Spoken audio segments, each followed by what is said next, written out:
The Raven by Edgar Allan Poe. Once upon a midnight dreary, while I pondered weak and weary over many a quaint and curious volume of forgotten lore, while I nodded, nearly napping, suddenly there came a tapping, as of someone gently rapping at my chamber door. "'Tis some visitor," I muttered, tapping at my chamber door. "Only this, and nothing more." Ah, distinctly I remember it was in the bleak December, and each separate dying ember wrought its ghost upon the floor. Eagerly I wished the morrow, vainly I had sought to borrow from my books surcease of sorrow, sorrow for the lost Lenore, for the rare and radiant maiden whom the angels name Lenore, nameless here forevermore. And the silken, sad, uncertain rustling of each purple curtain thrilled me, filled me with fantastic terrors never felt before, so that now, to still the beating of my heart, I stood repeating, "'Tis some visitor entreating entrance at my chamber door, some late visitor entreating entrance at my chamber door. This it is, and nothing more." Presently my soul grew stronger, hesitating then no longer. "Sir," said I, "or madam, truly your forgiveness I implore, but the fact is I was napping, and so gently you came rapping, and so faintly you came tapping at my chamber door, that I scarce was sure I heard you. Here I opened wide the door. Darkness there, and nothing more." Deep into that darkness peering, long I stood there wondering, fearing, doubting, dreaming, dreams no mortal ever dared to dream before. But the silence was unbroken, and the stillness gave no token, and the only word there spoken was the whispered word, "Lenore?" This I whispered, and an echo murmured back the word, "Lenore." Merely this, and nothing more. Back into the chamber turning, all my soul within me burning, soon again I heard a tapping, somewhat louder than before. "Surely," said I, "surely that is something at my window lattice. Let me see, then, what thereat is, and this mystery explore. Let my heart be still a moment, and this mystery explore. 'Tis the wind, and nothing more." Open here, I flung the shutter, when, with many a flirt and flutter, in there stepped a stately raven of the saintly days of yore. Not the least obeisance made he, not a minute stopped or stayed he, but with mien of lord or lady perched above my chamber door, perched upon a bust of Pallas, just above my chamber door, perched and sat, and nothing more.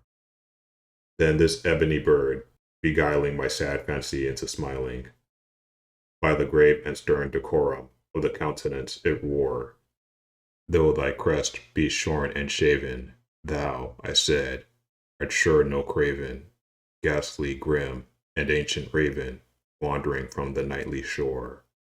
Tell me what thy lordly name is on the night's Plutonian shore." Quoth the raven, "Nevermore." Much I marveled, this ungainly fowl, to hear discourse so plainly, though its answer little meaning, little relevancy bore. For we cannot help agreeing that no living human being ever yet was blessed with seeing bird above his chamber door, bird or beast upon the sculptured bust above his chamber door, with such name as Nevermore. But the raven, sitting lonely on the placid bust, spoke only that one word, as if his soul, in that one word, he did outpour. Nothing further than he uttered, not a feather than he fluttered, till I scarcely more than muttered, "Other friends have flown before. On the morrow he will leave me, as my hopes have flown before." Then the bird said, "Nevermore." Startled at the stillness broken by a reply so aptly spoken, "Doubtless," said I, "what it utters is its only stock and store, caught from some unhappy master whom unmerciful disaster followed fast and followed faster, till his songs one burden bore, till the dirges of his hope that melancholy burden bore, of nevermore. But the raven, still beguiling all my fancy into smiling, straight I wheeled a cushioned seat in front of bird, and bust, and door. Then, upon the velvet sinking, I betook myself to linking fancy unto fancy, thinking what this ominous bird of yore, what this grim, ungainly, ghastly, gaunt, and ominous bird of yore meant in croaking nevermore. This I sat engaged in guessing, but no syllable expressing, to the fowl whose fiery eyes now burned into my bosom's core. This and more I sat divining, with my head at ease reclining on the cushion's velvet lining, that in lamplight gloated o'er, but whose velvet violet lining, with the lamplight gloating o'er, she shall press, nevermore. Then, methought, the air grew denser, perfumed from an unseen censer, swung by seraphim whose footfalls tinkled on the tufted floor. Wretch, I cried, thy God hath lent thee, by these angels he hath sent thee, respite and nepenthe from thy memories of Lenore. Quaff, O quaff, this kind nepenthe, and forget this lost Lenore. Quoth the raven, nevermore. Prophet, said I, think of evil, prophet still, if bird or devil, whether tempter sent, or whether tempest tossed thee here ashore, desolate, yet all undaunted, on this desert land enchanted, on this home by horror haunted. Tell me truly, I implore, is there balm in Gilead? Tell me, I implore. Quoth the raven, nevermore. Prophet, said I, think of evil, prophet still, if bird or devil, by that heaven that bends above us, by that God we both adore, tell this soul with sorrow laden if, within distant Aden, it shall clasp a sainted maiden, whom the angels name Lenore, clasp a rare and radiant maiden, whom the angels name Lenore.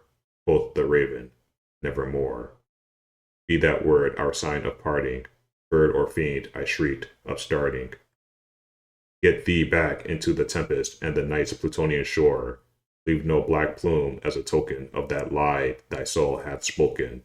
Leave my loneliness unbroken. Put the bust above my door. Take thy beak from out my heart, and take thy form from off my door.